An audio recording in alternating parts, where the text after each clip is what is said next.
Okay, balik tayo sa MTWRX versus Picander. So dito, namatay na yung Tapulele ni MT at yung sino to? Tapu Koko ni Picander. So, hindi ko alam, walang synergy tong team niya eh. Mukhang makbuild to eh. Ground, tapos electric terrain pero walang electric. Pwede na, 'di ba? Pwede. So, anong nangyari dito? Bakit nanalo si MT is mas maraming damage siyang ginawa kay Picander.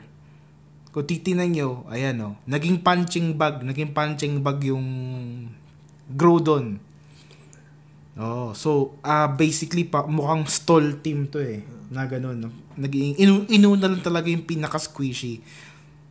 Although props naman doon kay Picander doon sa poison na ginagawa niya. Na-cripple din yung team tsaka masyadong vulnerable yung Tapulele doon eh.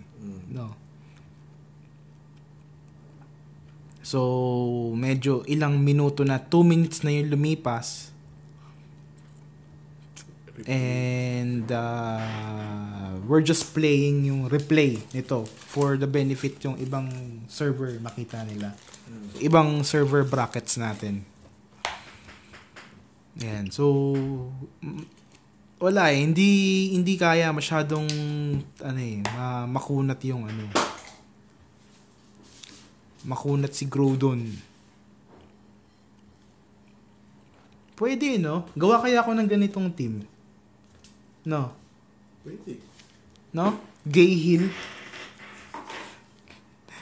Leftovers. Kasi hindi na, pinakain ko na lahat ng leftovers ko dun sa yung star items. Tayo, bading yun eh. Parang yung kay Eclipse.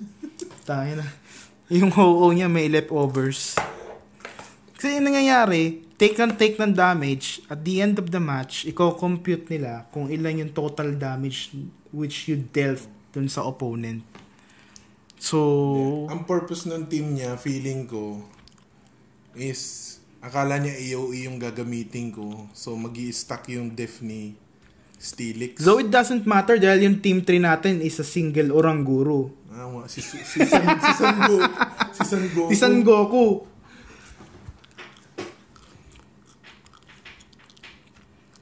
Medyo matagal siya. Ayun. Ayun, natapos na rin. Itong medyo magandang match. Medyo dikit ng laban dito.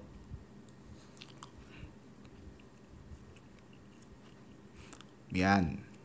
Psychic Team versus BNW Ice Team. So, okay. Icy Wind. Okay. Anong nangyari doon? Nawala. Yun lang. Nasunog. Double damage ng cross flame. Sabay, yun. Wipe out. Ayan. Sweep. Tapos, very disappointed. Hindi umabot si Oranguru.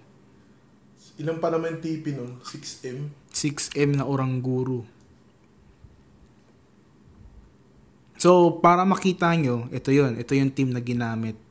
May video din dyan before na lumaban. Yun!